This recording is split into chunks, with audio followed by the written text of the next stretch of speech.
Dari segi design ni subjektif lah. Banyak orang cakap motor Suzuki ni design tak apa-apa, design buruk, design huduh. Yang tu ada sesetengah tu saya sendiri pun boleh kata saya pun boleh akui lah, memang design ni tak, orang kata tak semenggah ke, tak menarik ke kan. Tapi ada je yang cantik-cantik. Macam Smash tu bagi saya, ni bukan sebab saya pakai lah, tapi maknanya pada pandangan mata saya secara, orang kata secara neutral pun, macam Smash tu dia dah kategori bentuk yang tak huduh lah. Kalau zaman sebelum tu macam contoh FX 110 ke kan, sama-sama tu memang saya sendiri tengok macam tak lalu nak pakai. Tapi maknanya kalau kita tahu dari segi enjin dia punya ketahanan, karakter enjin tu memang peduli lah rupa tu macam mana. Sebab tu kita selalu tengok macam contoh apek-apek tua ke benda kan, ramai pakai Suzuki. Kenapa? Sebab dia orang tahu enjin tu, motor tu memang orang kata memang tak reti nak rosak kan. Bukanlah nak kata Suzuki tak pernah rosak, cuma orang kata ratio tu banding dengan jenis-jenis motor yang lain tu, boleh anggap motor tu orang kata kalau nak jual balik second tak ada harga pun lantak lah. Sebab dia memang boleh pakai sampai motor tu melingkup, tak tahu bila nak lingkup. Silap-silap body gepuk dulu, enjin tahan lagi, ibaratnya macam tu. Salah satu design, cuma macam sekarang saya tengok model-model baru, contoh macam Raider, pada pandangan saya dan mungkin sesetengah orang yang minat motor keding macam ni, design ni bagi saya cukup cantik. Cuma ramai yang tak minat design keding tu, dan selain daripada tu ada juga yang minat, tapi faktor fizikal, macam contoh badan dia besar, dia tinggi, bila bawa Raider belang ni macam tu dia rasa macam naik basikal ke, macam kuda sarkis duduk atas motor kecil kan. Tu salah satu faktor lah. Selain daripada tu yang memang tak minat design macam tu pun ramailah juga. Tapi mana kalau contoh Suzuki yang lain macam contoh Kapcai, Smash ke ataupun skuter macam ni ke pun ramai tak minat pakai tu. Nak kata design kalau sekarang ni mungkin dah makin baik dah saya rasa design Suzuki. Kalau zaman 80-an 90-an tu saya akui lah memang design dia tak berapa menarik. Tapi lain daripada design tu, dia satu faktor lain yang saya nampak macam ikut-ikutan. Contoh kata brand sekian-sekian, brand sekian-sekian ramai orang pakai. Sebab apa orang pakai? Sebab dia bagus lah ramai orang pakai. Sebenarnya tak, tapi sebab ikut-ikutan. So tak kenal maka tak cinta. Itulah dia. Okey, faktor spare part tu kalau dulu beberapa tahun lepas ke mungkinlah. Saya tak akui secara total, tapi mungkin sedikit sebanyak tu ada kebenaran dia lah kot. Tapi benda ni dia berkait dengan banyak faktor juga sebenarnya. Contoh kata Suzuki ni yang saya perasan, kalau takat pergi kedai-kedai motor banyak-banyak dekat Sentul ke contohnya. Pergi kedai ni tanya, barang Suzuki ni Smash ada tak? Oh Suzuki tak ada. Pergi ni, oh tak ada. Oh kena order lah. Sebab apa dia orang tak nak simpan barang Suzuki? Sebab motor Suzuki susah rosak. Kalau kata contoh enjin rosak pun, mungkinlah sebab pengabaian dari segi maintenance, tak perasan minyak enjin bocor ke, kata jenis pandai pula minyak tak reti servis, pakai sampai minyak enjin kering, enjin jam, itu mungkin lah. Tapi kalau macam nak katakan dia common problem yang enjin mudah rosak apa ke, susah nak dengar. Macam sekarang ni contoh ada brand sekian-sekian yang 150cc tu, kita orang semua tahu masalah needle bearing. Ada yang model lain ni pula masalah balancer contoh. Tu orang kata common, orang kata tak payah tunggu sendiri kena. Memang banyak dengar orang cerita. Macam kalau Suzuki ni setakat pengalaman saya pakai lah, jarang nak dengar, susah nak dengar benda-benda macam tu. So memang dari segi ketahanan tu susah nak dipetikai. Tapi kalau kata macam contoh accident apa ke, set pecah tu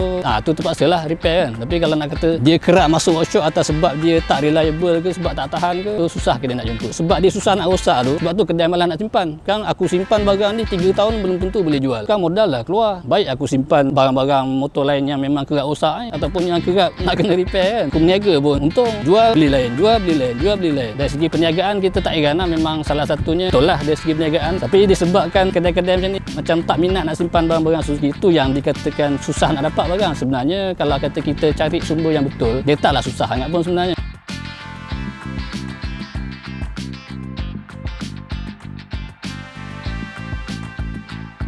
Boleh jadi juga sebab macam influencer ni pun kita faham lah, mana dia bergerak pun atas orang punya minat, orang punya interest. So apa benda yang dia nampak orang minat, dia akan guna benda tu sebagai tarikan untuk dia dapat dia punya ni lah, macam mileage apa contoh kan. Maknanya contoh dulu kata zaman-zaman viral Waisuku dulu kan, sampai kan orang kata usahawan kosmetik yang kita tengok gaya dia pun memang bukan mak motor pun beli Wisuki kan, Wisuki kan. Benda-benda viral tu maknanya influencer akan ambil kelebihan tu untuk dia punya mileage jugalah. So macam Suzuki ni mungkin tak, disebabkan mungkin orang pun tak ramai lagi yang minat, so influencer pun mungkin kurang berminat ataupun tidak berminat nak gunakan motor Suzuki tu sebagai dia punya bahan untuk konten pula. So kalau kata ada seorang influencer tu yang memang minat, dia sendiri minat contohnya, dia tak payah tunggu orang, dia sendiri minat dan dia buat apa-apa konten pakai motor Suzuki, mungkin orang yang tak minat pun boleh timbul minat dengan motor-motor Suzuki ni lah. Sebab masa sekarang ni pun mungkin memang tak ramai influencer yang gunakan motor Suzuki sebagai dia punya konten. Sekarang ni saya tengok Suzuki Malaysia memang aktif aktif buat marketing. Memang ada masanya memang saya nampak agak agresif lah kalau banding dengan 5-10 tahun lepas. Kita jangan risau dari segi after sales support, memang dia orang boleh bagi. So kalau kata sekarang ni masih ada dengar kata spare part susah apa, tak payah risau. Sebab kalau saya tengok dekat media sosial macam contoh Facebook contohnya kan, contohlah kalau kata ada orang komen kata malah pakai Suzuki ni barang susah, admin Suzuki Malaysia tu akan masuk komen balik, betul ke spare part susah, cari kat mana apa semua. Dia bukan tanya tu untuk provoke, tapi dia nak clarify dan dia nak bagi tahu sebenarnya barang tu boleh dapat, tak susah pun, cuma kena melalui sumber yang betul. Sebab kadang-kadang kita yang kata barang susah ni dengar-dengar pada orang je, kadang-kadang tu yang tak pakai Suzuki pun yang cakap macam tu. So dengan after sales support daripada Suzuki Malaysia sekarang, saya yakin dari segi nak cari spare part tu insya-Allah tak ada masalah. Cuma mungkin pada peringkat sekarang ni mungkin belum semudah nak cari barang-barang brand-brand lain yang kata dah memang terkenal tu lah kan. Kalau macam brand-brand lain Jepun ni contohnya pergi kedai sentul mana-mana pun tak risau, senang kata boleh dapat lah. Sekarang ni mungkin belum sampai tahap tu 100%, tapi saya boleh kata barang tu sebenarnya tak susah pun dapat, ada sumber dia. Cuma kata kita kena tahu sumber yang betul lah. Saya kata dealer-dealer ataupun ejen Suzuki yang bertauliah pun sekarang dah semakin banyak. Kerana kalau kita tak pasti nak cari, boleh tanya dia orang boleh list down. Okey, abang duduk mana? Okey, area abang ada kedai ni. Dia orang boleh bagi tahu. Pakai WhatsApp ke, pakai Facebook Messenger ke, dia orang akan support. So kalau ada minat nak cuba motor Suzuki ni, cuba lah. Kata takut nanti dah cuba tu takut dah tak pandang brand lain lah.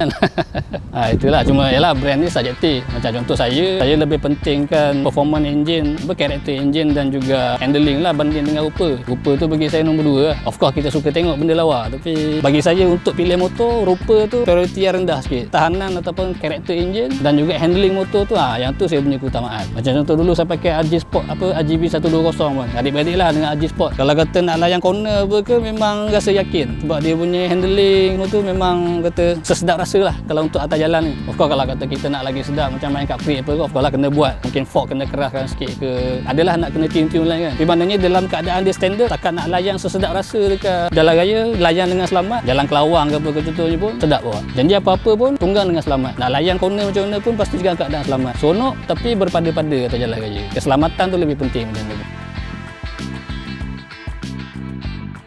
Kan susah nak nampak kapcai Suzuki merembak atas highway kan. Biasa yang kita tengok atas highway kalau merembak kau-kau tu biasanya motor dah modi lah. Tak kisahlah jenama tu jenama ni, model tu model ni. Kalau kata standard kita tahu tak kat mana dia boleh pergi. So kalau kita tengok pergi lain macam tu biasa dah modi lah. So macam Suzuki ni buat masa sekarang lah, buat masa sekarang yang saya nampak, saya punya pengamatan mungkin tak menyeluruh lah. Setakat apa yang saya nampak, aftermarket punya support tu masih kurang lagi. Brand lain contohlah kata Y15 ke RS ke RSX, barang-barang aftermarket, barang-barang performance tu banyak. Tak boleh pilih nak superhead sekian size ke, nak block spec sekian size ke, boleh pilih, siap duit je kan. Macam Suzuki ni buat masa sekarang aftermarket punya support tu saya rasa memang tak cukup lagi lah. Tu mungkin salah satu yang membuatkan anak-anak muda kurang berminat nak pakai Suzuki lah. Maknanya kaki layan standard memang tak ada masalah, tapi macam contoh nak body kau-kau ni, satu aftermarket punya support tu pun mungkin kurang. Bukan mungkin lah, bagi saya kalau buat masa sekarang ni memang kurang lah. Dan selain daripada tu, hanya tangan tertentu je yang boleh modi Suzuki ni bagi cun-cun. Kalau kata takat kita hantar bengkel-bengkel yang biasa buat modi pun, tapi dia tak biasa buat Suzuki, mungkin susah dia nak dapat orang kata yang tip-top punya performance lah. Mungkin salah satu sebab anak-anak muda kurang berminat lah nak pakai Suzuki. Kalau macam orang yang dia pakai standard, ataupun macam tadi saya ada cakap apek-apek tua pakai apa tu, dia memang pakai untuk tujuan kegunaan harian dia dan dia tahu benda tu tahan susah-susah. Cover set dah reput-reput, dah pecah-pecah, paling-paling tak pun color dah pudar, engine running elok lagi. Tak mustahil ataupun boleh kata benda biasa. Motor Suzuki yang umur dah 5-6 tahun, screw engine tak nak buka lagi. Buka pun mungkin untuk tukar minyak engine. Lain kata nak screw engine, nak kata buka head ke benda apa ke, biasa je yang memang tak pernah usik. Sebab memang tak ada keperluan pun kan. Habis-habis kuat mungkin kalau perlu mungkin check tepet apa tu lah, tapi tu pun tak tahu lah, mungkin tak berapa kerap jugalah kot nak kena check kan. Sebab memang setakat yang saya pakai lah, setakat pengalaman saya pakai dan setakat yang pemerhatian saya, memang jaranglah Suzuki nak usap kan.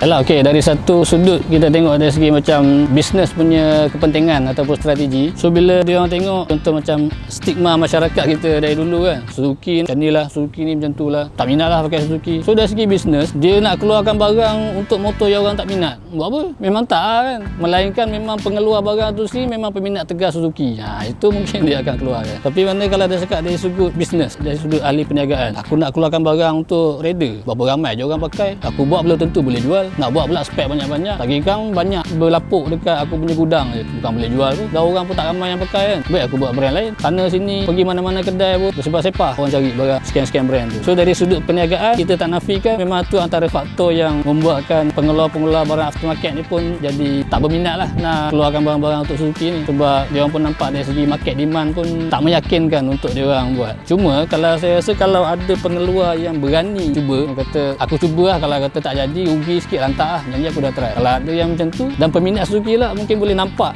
dah ada brand sekian-sekian ni keluarkan performance part untuk Suzuki ni, boleh lah aku booking Raider bulan depan, macam tu kan. So dia benda tu saling berkait. Orang nak pakai, dia mengharapkan aftermarket sebab bukan semua orang nak pakai standard kan. Ada yang nak pakai standard itu indah, tak sakit kepala. Tapi ada juga yang kaki modik, lantaklah enjin nak pecah 3 kali sebulan pun member ada boleh panggil tolong tolak, padahal duit boleh cari kan. Janji aku nak motor aku tip top highway, king of highway, ada orang macam tu. Tapi bila nak hajatnya macam tu, tapi aftermarket punya support tak cukup, so jadi terbantut lah. Walaupun dia sebenarnya peminat Suzuki, tapi disebabkan faktor-faktor lain tu dia belilah brand lain. Tapi macam mana pun di hati kecil itu tetap I love Suzuki kan. Ada je orang macam tu. Macam saya cakap tadi, kena ada seorang yang berani keluar kan. Aku langgar dulu, kalau kata tak jadi lantak aku dah try. So kita mengharapkan ada pengeluar ataupun peniaga yang berani lah macam tu. Mungkin masa depan nanti mungkin Suzuki akan lebih banyak peminat lah. Dah panjang saya bercerita pasal Suzuki ni, dah macam duta Suzuki lah kan. Tapi tak kisahlah duta ke tak duta ke, memang saya punya motor banyaknya memang saya pakai Suzuki sebab saya memang peminat Suzuki. Tapi apa-apa panjang-panjang yang saya cerita ni pun itu berdasarkan saya punya pengalaman sendiri dan saya punya pengamatan lah. Mana bukanlah nak kata benda ni memang 100% semua tu fakta ke, tidak juga. Kan ada yang kata aku lu pakai Suzuki tak best pun, tak menarik pun, tak ada lah kata tak cepat rosak, aku pakai sekejap dah rosak. Mungkin pengalaman orang lain berbeza-beza je. Tapi apa yang saya cerita tu secara amnya, kebanyakannya macam tu. Memang ramai orang kata Suzuki susah rosak, dan selain tu pula berdasarkan pengalaman saya sendirilah yang tak seberapa kan. Saya pun bukanlah kata dah puluh-puluh tahun main motor kau-kaunya, tak. Saya pun duit bukan banyak, main motor tu sikit-sikit lah. Tapi kata selebih tu lebih kepada pengguna motosikal, bukan kata hardcore main motor, tidak. So apa yang saya cerita panjang-panjang ni pun berdasarkan pengalaman sendiri yang tak seberapa, dan juga pengamatan saya dan kajian-kajian kecil saya terhadap enjin Suzuki ni lah. So apa yang saya tahu, apa pengalaman saya tu saya kongsikan lah dengan korang. Kata nak terima bulat-bulat ke, nak terima 100% ke, nak bangkang 100% pun masing-masing punya kita raikan perbezaan pendapat. Itulah. Okey. Baik. So akhir kata daripada saya, akhir kata lagi sekali tak tahu berapa kali akhir, tak tahu lah. So ada pengeluar barang performance ni jangan takut nak cuba nak keluarkan barang untuk Suzuki. Mungkin boleh pilih 1-2 model dulu lah yang hot. Mungkin boleh pilih untuk Raider 150 dulu ataupun GSXR 150 dulu kan, model-model yang kata memang nampak dia punya potensi tu. Kalau terus nak buat untuk banyak-banyak model, mungkin dari segi bisnes pun mungkin tak meyakinkan lah kan. Cuba untuk 1-2 model yang memang nampak hot dulu. Pengguna ni pula dia nampak ada pengeluar berani buat, dia pun mungkin lebih yakin nak cuba. Dan bagi pengguna-pengguna Suzuki pula ataupun orang yang minat Suzuki ataupun yang baru nak berminat dengan Suzuki, jangan takut cuba Suzuki. Dan bila pengeluar pun nampak makin ramai orang yang support brand Suzuki ni, dia orang pun lebih yakin nak keluarkan barang aftermarket. Macam brand-brand lain yang kita tengok sekarang, dia bukannya dia sekali keluarkan terus orang support dah. Dia benda ni makan tahun, dia melibatkan kepercayaan orang. Itulah dia. Bila orang dah start yakin, insya-Allah jangan risau. Cepat ke lambat ke, jalan dia tu panjang tapi ada. So ingat macam tadi saya dah cakap, one Suzuki, always Suzuki. Kan? Okay.